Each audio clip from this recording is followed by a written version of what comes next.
Labvakar. Jā, paldies. Es gribētu teikt, ka manuprāt, nepareizi pieteicis. Jo pieteicis par dzīvības celšanās problēmām es runāšu. Tā domāju, ka es nerunātu visi. Es runātu par to, ka dzīvība nevarēja izcelties. Tā ir neliela atšķirība, ja? Tikai semantiski. Nu, sāksim varbūt no tās filozofiskās pieejas, kāpēc vispār ir bijusi nepieciešamība radīt šādu teoriju par dzīvības izcelšanos un tālāk arī evolūciju, kā, teiksim, progresa dzinējspēku. Manuprāt, tur ir pavisam vienkārši iemesls, jo, redziet, Dievs ir mīlestība, un tas, ko mums evaņģēlijs saka, tad ir jums mūs mīlēt citam citu, kā es jūs esmu mīlējis. Ko saka evolūcija? Tad progresa dzinulis ir dabīgā klasē. Stiprākais aprī vājāko. Tātad būtiski pretēji pieeja tam, kas ir labs un kas ir progress. Kāpēc es sāku ar to? Nu, varbūt es gribētu teikt, ka es papildināšu, varbūt kolēģi teikt to, viņš sāk ar to punktu, to unikālo punktu, kurā viss it kā bija sakoncentrēts. Bet es gribētu pie Jāņa evaņģēlija pa priekšu atgriezties. Un iesākumā bija vārds, ne punkts un ne masa, ja? Un vārds bija pie Dieva, un Dievs bija vārds. Varbūt, ja mēs to būtu rakstījuši, jau Andrē mums pareizi teica, kurā laikā Bībeli ir pierakstīti, ir rakstīti, un kā tādi cilvēki saprat to, un ko viņi varēja saprast.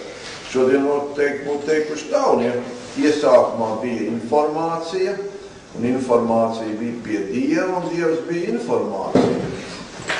Tātad nekas īstenībā nemateriāls, un tajā pašā laikā spējīgs ietekmēt matēriju, arī mūsu tajā starpā, un tā skaitā, veidā kādā, jūs varbūt teiksiet, tas nav fizikāli ietekme, pareizi, nedod Dievs, ka kādam pasaka šobrīd, ka kāds no jūsu tuviniekiem ir pakļuvis zem automašīnas, gaisa tricināšana, ja? Kas notiekās ar šo cilvēku? Kas to uzzina šo informāciju, negatīvu šajā gadījumā. Notiek fizikāls pārvērtības, un diemžēl, vai par laimi, tā notiek arī visā plašajā pasaulē. Tad atgriežamies pie tā jautājuma par dzīvību, vai tā varēja izcelties, ja viņa bija jārada. Sāksim ar to, ko mēs zinām. Vismaz ko apgalvo, ka mēs zinām. Pirmais bija tas, ka mēs runājam par visumu vecumu, un tālāk varētu aiziet uz Zemes, Saules sistēmas vecumu, Zemeslodes vecumu. Es nepieskāršos tam varbūt tik daudz, kā fizika to dara un astronomi, bet, teiksim, tie 4,5 miljārdi, 4,6 miljārdi, plus mīnus tur kādi 100 miljoni gadi, kas priekš tā ir, esot Zemeslode radusies, atkal radusies, pati no sevis, varēja būt, ka no sevis, bet vai pati. Tad pirms 3,5 miljārdiem gadu esot noticis tas, ko sauc par dzīvības rašanos. Tad sāksim no tā, kas tajā laikā, kā saka, pārbaudīt to neviens nevar, var tikai izteikt tādu hipotēzi, ka tajā laikā uz Zemes jau ir bijis ūdens. Ka ūdens ir bijis uz Zemes, to arī Bībele pasaka. Zināmā laika periodā, es neanalizēšu, pēc tam vēl pieskaršos tam, es arī par tām dienām gribu teikt, ka tur ir zināmas atšķirības ar to, kā mēs lasām šodien to Bībeli, kas tur ir uzrakstīts. Vismaz no man viedokļa. Tad tur esot bijis, tā sakot, okeāns, ja, ūdens, Saulzemes vispār nav bijis tajā laikā, kas stāsta, tikai ūdens. Un tajā ūdenī izšķīts metāns, tad tāds likt šķīst ūdenī, bet pieņemsim. Un tas tad zibeņošanas un visādi citādi spēki ietekmē, kosmiskā starojuma, temperatūras, spiedienu ietekmē, tur ir radušās organiskā vielmolekulas. Jā, šādā veidā var radīt organisko vielu molekulas. Nu, tas ir par cēloni tam, kā apgalvo, ka ir šī bioķīmiskā evolūcija iespējama. Nu, varbūt tad vispārīgos, pa priekš tos vispārīgos nostādījumus, ja? Kādā veidā vispār pieejas, kas ir iespējamie dzīvības izcelsmes avoti. Nu, pirmais ir kreacionisms, ko visa reliģiskā pasaule, ir ticīgie cilvēki atbalsta, ka Dievs ir tas radītājs. Nākošais ir, tā sakot, kā dzīvība pat radusies, tas ir kaut kādā veidā. Nu, par to mēs parunāsim tālāk. Nākošais ir panspermija. Panspermija nozīmē, ka dzīvība zemes ir atnesta no kaut kurienes. Nu, ar kaut kādu kosmiskā lidojušo objektu palīdzību. Vai arī kāds atvens un te iestādīs. Nu, tam par godu, ja par apstiprinājumu ir mūsu kosmiskās zonas, kas ir palaistas no zemes. Teiksim, ja viņas apskatās pēc tam mēnesi kaut vai, tad nu, tur ir saglabājušies zemes mikroorganismi izdzīvojuši. Nu, okay. Nākošais ir, tā sakot, stacionārā stāvokļa teorija. Ka zeme ir eksistējusi vienmēr, un tāda kā viņi ir.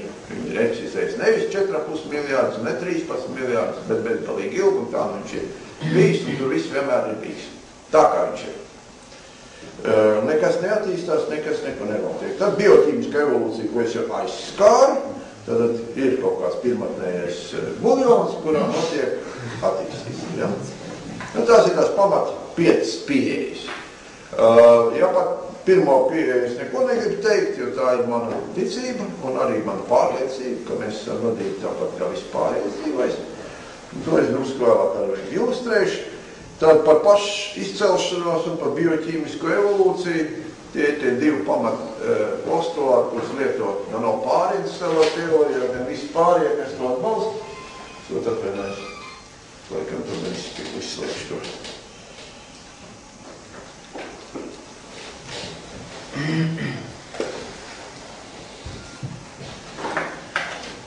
Lūk, tātad zemes spēra radās molekulas, un tās molekulas, principā, kaut kādā veidā pārveidojās, un viss notikās. Nu, bet tad ķersimies no zinātniskā viedokļa šeit spekulācijai klāt. Strakākais ir tas, kā visprecīzākā no visām zinātnēm matemātika saka, ka tas nebija iespējams. Vienkārši nebija iespējams. Nu, kāpēc? Tā teorija ir tāda, kuru izplata, ja, ka no sākuma ir radušās atsevišķas aminoskābes, tad aminoskābes šo pašu spēdienu, spiedienu, maisīšanu, kastēšanas rezultātā ir savienojušās un veidojušas peptīdus, ja olbaltumvielas, ja peptīds izaug lielāks. Nu, lūk, un tad tie peptīdi ir veidojuši bilieniņus, respektīvi salākušies kopā kamoliņos, tam izveidojas apkārt apvalks, un tad tie caur apvalciņu, kas nav zināms, no kā ir bijis sastāvēji, bet, nu, teiksim, no ūdens, ir nākuši no ārienes vēl klāt vielas, un tad ir gadījies tā, ka kāda no tām olbaltumvielām viņai ir katalītisks īpašības bijusi, viņi sākuši ar citādas vielas, un tā tālāk, kā joprojām. Bet, nu, tā ir tāda fantastika, es to paskaidrošu, kāpēc. Nu, mazākā molekula, kur kodē gēns, mazākais gēns, īsākais gēns ir visprimitīvākajā organismā, kāds ir atrasts pagaidām laikam, varbūt, ka vēl drusciņi mazāks, bet 239 aminoskābi kodējošs gēns. Ko nozīmē kodējošs gēns? Īstenībā notiek tā, ka aminoskābis, tas, ko kodē, gēns ir īstenībā aminoskābis, ko var uzsintezēt, ja nolasa šo informāciju. Un tas ir nukleotīdu pāri, ja, trīs pāri, tās tripletīši kodē vienu aminoskābu. Tā jums ir 239 aminoskābs, ko jums kodē, tā jums jāpareizina šo te vēlreiz ar 3, un jūs dabūsiet gēnu garu lielumu un tā tālāk. Nu, lūk, un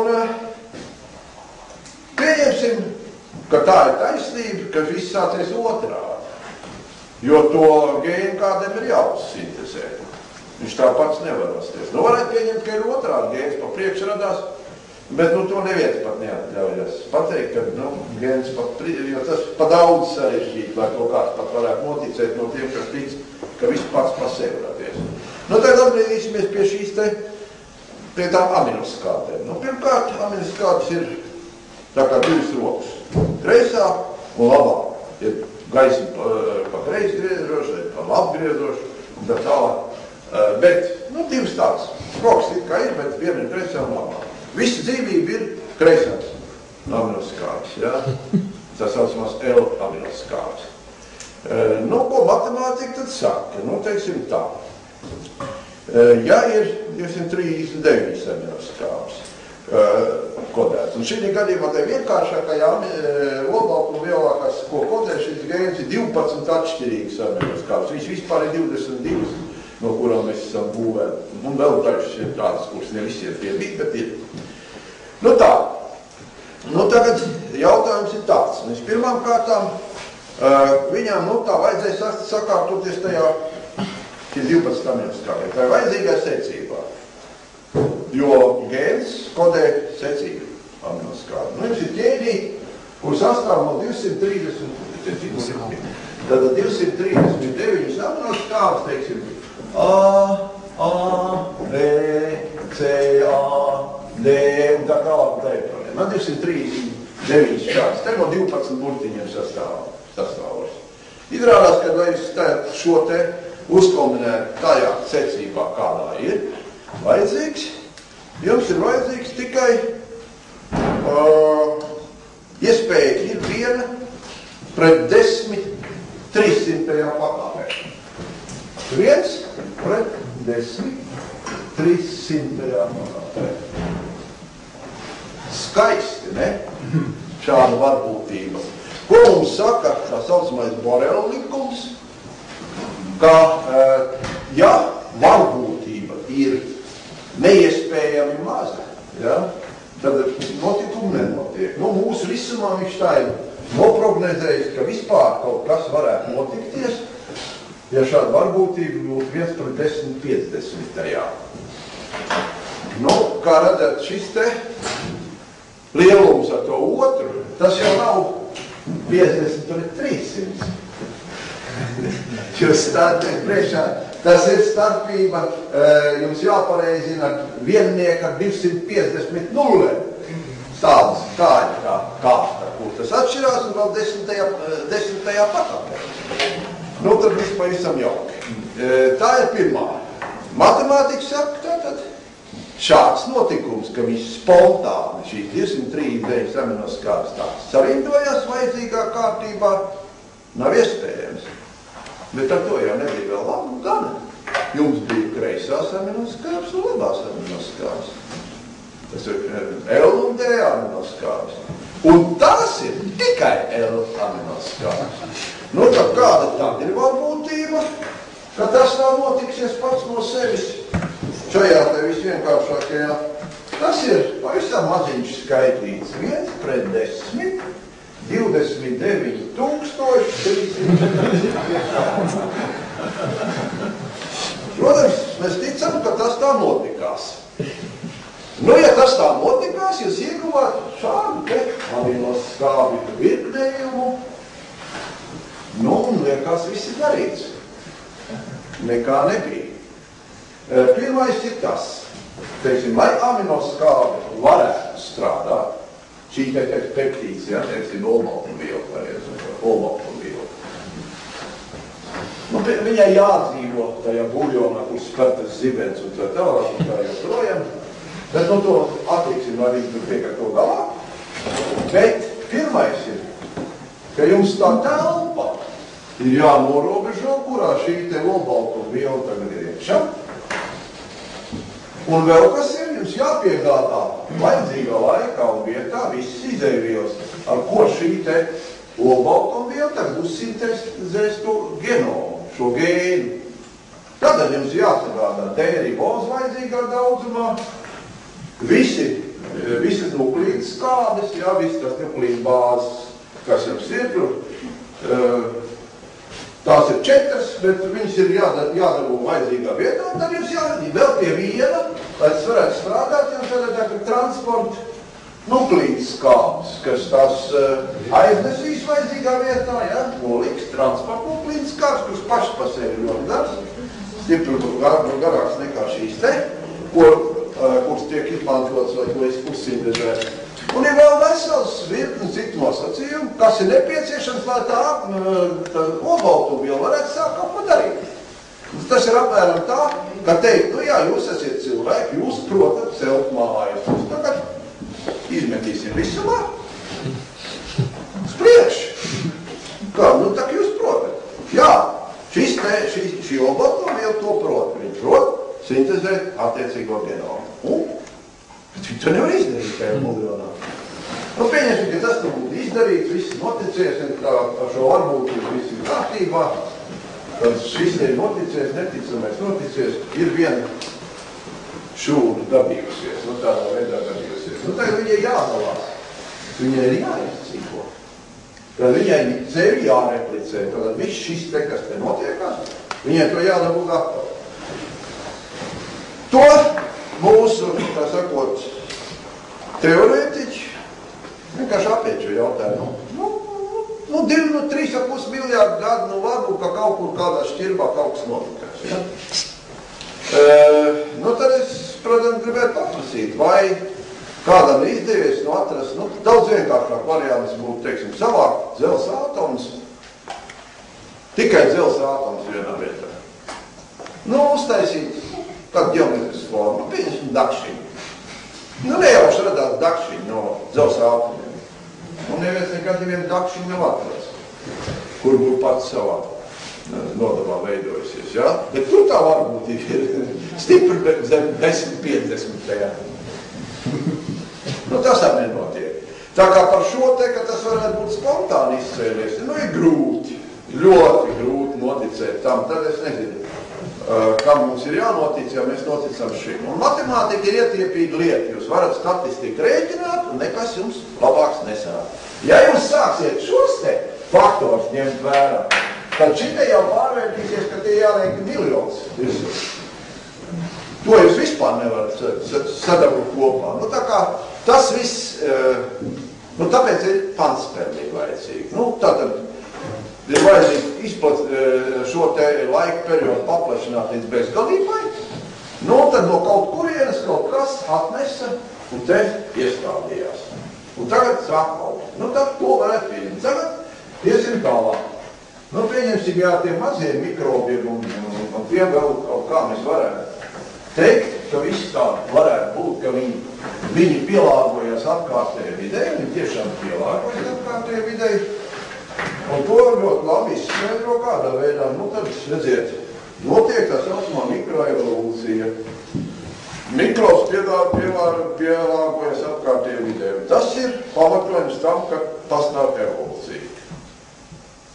Gluži tā nebūs. Evolūcija, ja tā noved pie pārējais no mikroba līdz cilvēkam, viņai ir jārada kaut ko jaunu. Cilvēkā ir daudz kas tāds, kas tai mikrobā nav.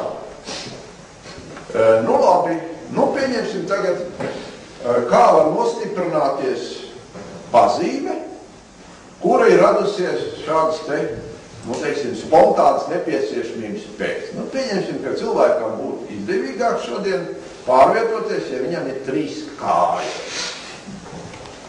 Nu, kaut kādas mutācijas un tā tālāk ceļā, par ko mēs runājam pie evolūcijas, jo tur mutācijas absolūti nepieciešama lieta.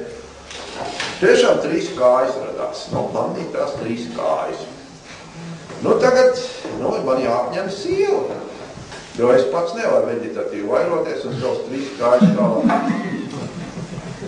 Nu, tai sievai patiks, ka man ir 3 kājas.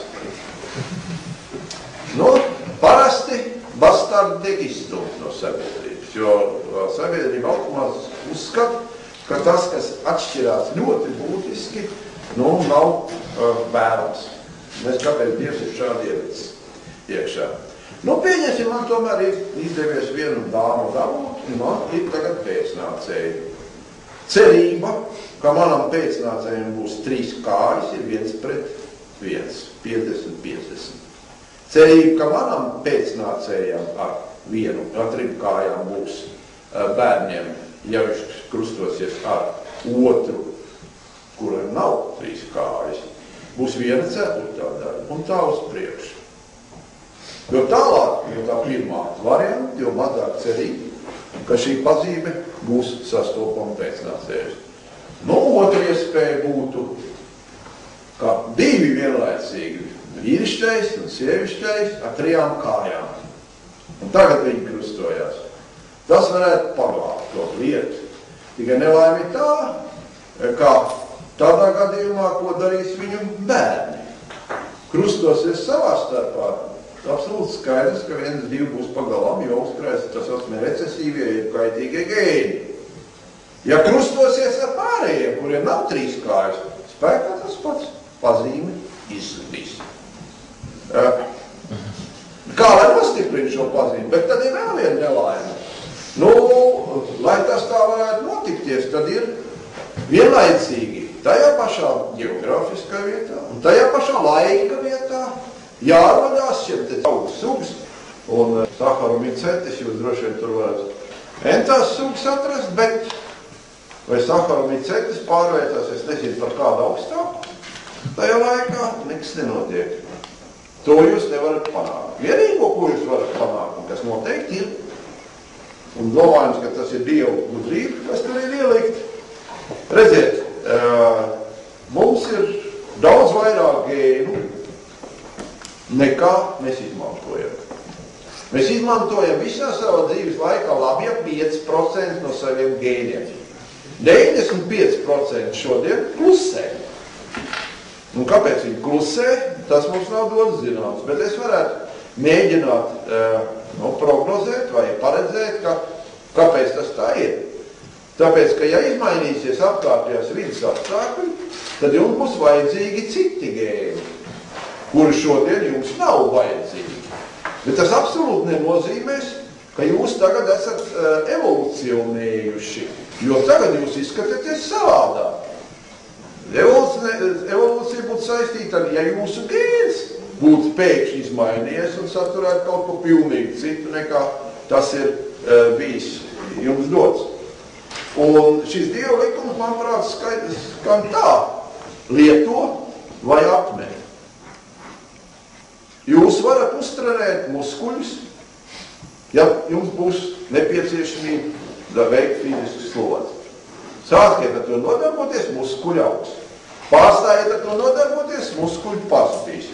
Tas pats ir šūnu līmenī. Ja jums ir kaut kāda iedarbība uz jūsu organismu, un lai šai iedarbītāji stāvētu pretīm ir vajadzīgs, teiksim, ražot cukuru, pieņemsim, tad jūsu organismu šūnas uztrenēsies ražot cukuru. Tas būs stipri augstākā līmenī šī spēja, nekā jebkuram citam, kuram šī vajadzība nav bijusi. Un ja tas turpināsies paudžu paudzēs, tad jūs bērniem jau iedzims šī te nepieciešamība ražot vairāk cukuru. Ja viņi atmirst, tad daži 10 paudžu laikā arī šī tiks atmesta, šī spēja. Bet tas nenozīmē, ka gēns pazudīs. Gluži vienkārši viņš vairs netiks nolasīts. Jo, ja nolasa 5% gēnu, 95% nelasa, tam ir savu jēgu. Es domāju, ka šī jēga ir tāda. Un tas pats ir arī attiecībā uz tiem pierādījumiem. Jūs, protams, varat pierādīt, un viens no tādiem ļoti tādiem iepriecinošiem priekš evolucionistiem bija tas eksperiments ar tiem matainiem tārpiņiem, ko Kalifornijā izdarīja, un tur darīja sekojumu. Tur paņēma no dabas tārpiņas, darīs tur savairoja, dažas tūkstošas eksemplāri, paņēma dažas pārīs, atdeva Kalifornijā uz vienu institūtu, kur viņas ielika pie ķīmiskajām vielām, pētīt, kā dažādas ķīmisko rūpnīcu notekūdeņi ietekmē attiecīgo tārpiņu izdzīvošanas spējas, kādu no viņiem tur izdzīvoja. Un pēc 20 gadiem mēģināja tos, kas tur auguši bija tajā notekbedrē, saklustot ar tiem, no kuriem sākotnēji viņi bija paņemti no tās populācijas. Un viens nekustojās. Viss. Tas skaisti. Redziet, tā ir jauna suga. Jo pēc sugas definīcijas ir, kurš izolē reproduktīvā spēja vai nespēja. Ja? Tad tā ir jauna suga. Tas, ka tie tārpiņi gluži identiski izskatās kā tie iepriekšējiem, ka genomā nekas nav mainījies. Par to neviens neuztraucās, ja? Bet jums jauna suga. Es varētu teikt, ka ja viņi atšķirās ģenētiski, tad viņi nekāda jauna suga nav. Tas, ka viņiem nolas kādu citu gēnu, kas neļauj viņiem vairs pāroties, un tad. Es te nesaskatu nekādu apstiprinājumu tam, ka tas ir, kaut kas jauns noticies, ja? Ja mēs tagad skatāmies atpakaļ par to zemes vecumu. Tātad 4,5 miljārdu gadu un 3,5 miljārdu ir jau dzīvā daba, tātad tur mikrobi dzimst un mirst un viss, kas notiekās. Tie aprēķini rāda, ka, tad tajā, ja mēs runājam, ka tas okeāns tur bija, un pastāvētais laikos, ja? Tātad aprēķini rāda, ka tad nogulstnēm, kas tur bija, veidojās. Vajadzētu būt tikai 1000 kilometru biezā slānī. Nav. Maksimums ir 2 kilometri un tad ne visur, ja? Un tikai pie krastiem tur, kur skalo no citas vietas iekšā, nevis tur pārās sedimentējas. Nākošais ir, labi, jūs zināt, ka uz mēnesi nolaidās un gribēja tur atrast ļoti biezu putekļu slāni, metru, 2, bija līdz zolēm. Kāpēc tāds slāni vajadzēja atrast? Tāpēc, ja ir tik vecs tas mēnesis, tad viņam vajadzēja sakolektēt tik daudz tos putekļus kosmiskos, ka tā būtu iznāca. Nesenāk. Kaut kas nešķim ar šiem te laikiem, ja? Labi, skaidrs, ka tie nav 100 gadi, un ka tie nav 1000 gadi, ka tas ir lielāks periods, kurā reāli Zeme ir eksistējusi. Bet tad es gribēju ātrumā, bet man neizdevās to sameklēt, jo es to papīru aizmirsu mājās. Bet tas jums mājās studijas, ar akadēmijas studentiem tas būtu vērtīgi. Izstudējiet tā labi rūpīgi tās Mūzes grāmatas, kas apraksta, kā ebreji iegāja. Sākums jau te kaut kur ir, mums jau izdevās atrast, bet tas beigas jau neizdevās. Tad pirmā Mūzes grāmatā, tad 8. pantā no 46. nodaļas tur sākās. Tā sakot, un šī Izraēla bērnu vārdi, kas pārcēlas uz Ēģipti Jēkabs un viņa vecākais dēls Rūbens, Rūbena dēla tādu un tādu. Ja? Un tālāk jūs to ģenealoģiju tā smuki sakārtojiet, saliekiet rindā, kurš dēls no kura dzima, un kurš dēls, kad mira, un tā tālāk, un tā jūs redzēsiet, ka cik tur paudzes ir starpā, tad Jēkabs iegāja Ēģiptē, un kad Izraēla tauta no Ēģiptes izgāja ārā. Un pēc tam izlaiciet tur vienā vietā ir, saskaitiet tos gadus, ja, savā starpā. Pieņemiet, teiksim, tādu variāciju, ka tur viena nelaime ir, ja, nav uzrakstīts katram pretī, kad nu kurš ir piedzimis, dažām ir, dažām nav, un mums ir grūti to saklamēt. Es vairs pieņemu tādu variāciju, ka pēc Izraēla likumiem bija tam 20 gadu vecumā var apņemt sievu, pieņemsim, ka 20 gadu vecumā viņam pirmdzimtais tad arī piedzima, ja, un tad no tā pirmdzimtā tad nākošais piedzima, tad nākošais atkal tāpatās. Tas ir īsākais periods.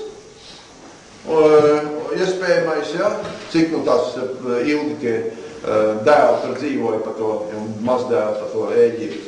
Un garākais ir periods, kad katram ir tas pēdējais dēls piedzimis, un tā, tas un to pēdējo dēlu mēs esam radījuši pēdējā savā dzīves dienā.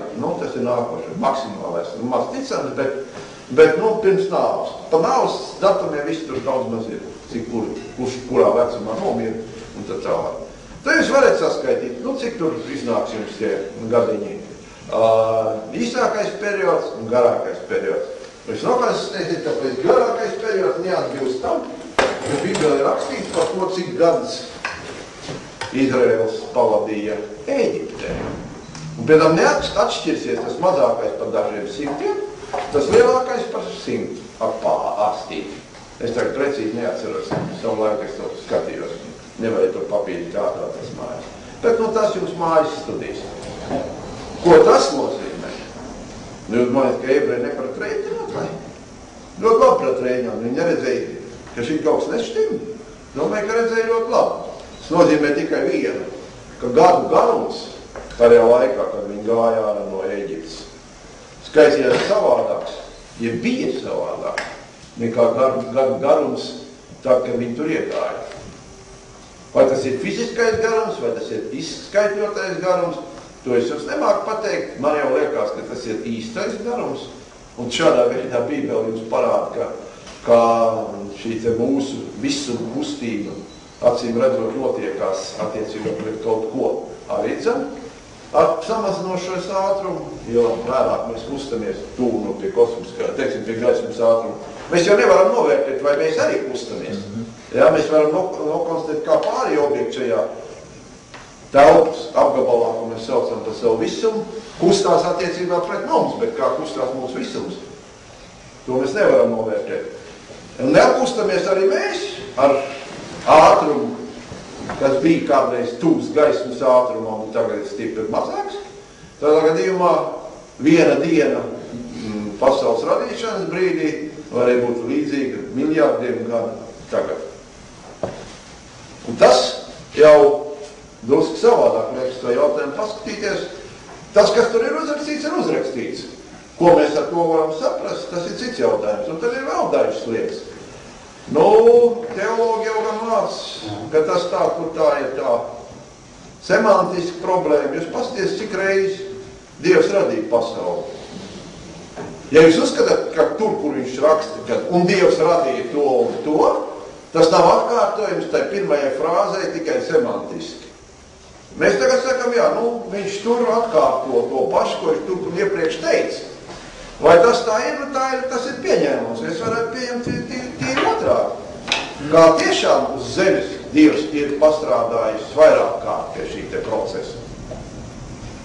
Un tad arī tas, ko saka mūsu tie evolūcijas atbalstītāji, ka redziet, tur zemākos slāņos mēs atrodam tur vienkāršākas lietas un augstākos slāņos vēl labākas lietas, teiksim, vairāk evolucionējušas, jeb augstāk attīstītas dzīvniekus, ja? Tas varbūt tā arī ir, kā Dievs to radīja vairākas reizes, es nezinu. Es neņemos spriest, cik tas ir patiesīgi, cik tas nav patiesīgi, bet man nepatīk nekādas spekulācijas par to, kā tulkot, ka tas gluži nav tā, kā rakstīts, ja? Un tad jūs varat arī vairākās vietās Bībelē atrast attiecībā uz cilvēku, ja? Tāpatās, ja, ka mēs uzskatām, ka cilvēks, teiksim, tiek radīts vienreiz, reinkarnācijas nav, reiz vēl neiemiesojas. Es vismaz divās vietās Bībelē atradu pilnīgi skaidrā tekstā uzrakstītu, ka iepriekšējā dzīvē bija tā, ja, un nākošajā dzīvē jums būs tā. Tā kā, tas ir tā.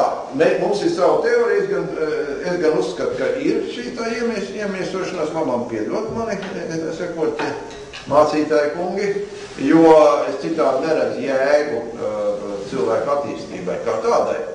Jo es uzskatu tā, jā, šis konkrētais cilvēks dzīvo vienreiz un mirst, un tad vai viņš ir spies vēlreiz iet šo ceļu, vai viņam ir iespējas atpūsties un gaidīt, kamēr viņš ir saukšām celts. Tāds, kāds viņš ir. Ja viņš ir sasniedz savu attīstības pakāpu tādu, kā vajadzīgi, jo citādi man nav skaidrs, kas notiekās ar tiem cilvēkiem, kas pie Kristus, pirms Kristus dzīvoja un dzīvoja cilvēki pirms Kristus. Un kas notiekās ar tiem cilvēkiem, kas Kristus vārdu vispār nav dzirdējuši, tad viņi grēcīgi vai bezgrēcīgi. Vai viņiem pestīšana būs vai nebūs. Jo viņi pabūs nomirt ātrāk, pēc viņi izdzirdēs Kristus vēst. Un tur ir tā nesevišķi sakritība ar Dievu plānu. Dievu plāns bija viss mūs izklāts. Gala rezultātā. Ja viņi šajā dzīvē nav dzirdējuši Kristus vārdu, un Kristus par savu glābēju nevarēja pieņemt šī fiziskā iemesla pēc, ka viņš tagad dzīvo Amazonas džungļos un nekā nezina, tad kas ar viņiem? Viņš ir bezgrēcīgs no dzimšanas nekā. Tā kā šī parāda, man ir savas domas par šo jautājumu, es viņus nemainu jau vairākas, nekā 10 gadu jau. Un ja mēs tagad atgriežamies atpakaļ pie tā, ko mēs vēl gribētu pateikt par dzīvību, tad ir tā. Pēc evolūcijas teorijas vajadzētu būt sekojoši. Arvien vairāk pieaug dzīvo radību daudzveidība uz zemes. Novērojam, ir gluži pretējo. Arvien vairāk samazinās dzīvo radību daudzveidību uz zemes. Kāpēc ir vajadzīgs pirmais? Tāpēc, ka, lai piemērotos, jums vajag liela atlases bāzi. Jo plašāk atlases bāzi, jo iespējams, ka jūs atradīsiet kādu vairāk piemērotu tajā pašā daudzveidībā, šīdienas apstākļiem, rītdienas apstākļiem tā tālāk. Īstenībā, to jau arī, diemžēl, mēs redzam, ka ir tik daudz miruši kādu, tik daudz miruši šādu, dinozauri nomiruši un neatgriešanos un tam līdzīgi. Ja? Un viņi ir dzīvojuši, nenoliedzami dzīvojuši. Protams, man jau mūs ir daži citi fakti, ja? Teiksim, tie pārakmeņojumi, ko mēs atrodam un tā tālāk. Jūs kāds no man nevarat pastāstīt, kāds ir iespējams, ka dinozaurs nogāja gar jūras krastu un šīs pēdas viļņi nenoslaucīja, un mēs tagad atrodam viņas pārakmeņojušās pēc 200 miljoniem gadu. Nevarat man pastāstīt, kāds ir iespējams. Viņš smeltījis, pastaigājās. Smags droši. Ļoti smags, jā. Un tāpēc pārakmeņojas šī pēda un viss apkārt, sakots, viss pārakmeņojas un palika šī pēda. Kas tad notika ar momentam? Ja būtu uzpūts vējš, ja vilnas, tad tās pēdas. Ir daudz lietas, par kurām mēs negribētu runāt, jo laika trūks vienkārši. Tad nākošais. Tad vislabāk piemērotākā dzīvības forma, aprīt un mazāk piemērotāko, un tas dzīvot spējīgākais, tā tad ir tas, kas tagad ir izveidojies. Mēs esam tas radības kronis, tagad tajā evolūcijas galā nonākuši. Tad man ir jautājums, kurš ir vairāk piemērots izdzīvošanai šajā pasaulē, mēs vai tā augsnes baktērija, no kuras mēs it kā kādreiz esam cēlušies un evolūcionējuši. Neviens neņemsies apgalvot, labi, par cilvēku vēl teikt, viņš ar savu prātu. Mērķis, nākošais, tas iepriekšējais. Vai pētiķis ir dzīvot spējīgāks par to augsnes baktēriju? Nav. Ja tas ir evolūcijas dzinējs spēks, tad tā evolūcija laikam ir pretējā virzienā. Jo žurki ir labāk dzīvot spējīgāk par suni, tarakāns ir dzīvot spējīgāks par žurku, kā uz priekšu. Tad kā tad? Tas ir pilnīgi pretējā virzienā. Daudzveidības samazinās, piemērotības samazinās. Es nezinu, kas virzās tajā virzienā, ko Darvins vai evolūcionisti paredz. Protams, ka nevienam nevajag noliekt tādas patiesības, kā tiešām ģenētiskā informācija, kas kodē aminoskābu secību. Bet tagad paprasiet, kur tad aminoskābēs ir šajā te nuklīnskābē ir ierakstīts saprāts. Jūs sakat par instinktiem, par uzvedības modeli, nezinu, kāpēc krokodils zina, kas viņam darāms, tad viņš mātu viņš redz tikai tad, ka viņi apsargā, bet kā jāēd un kas jādara un kur pus jāiet bruņurupučā cēni, zina, izrāpies no olas, ja? Tad parādiet man, gēns neko citu nekodē, kā tikai aminoskābu secību. Kur ir šī informācija ierakstīta, šī ir vienīgā informācija, kas pastāv. Un ja šis genoms nav antena, kā no vispārēja informācijas lauka, to bišķi no Dieva, dabūt informāciju, kam es īsti esmu radīts. Paldies!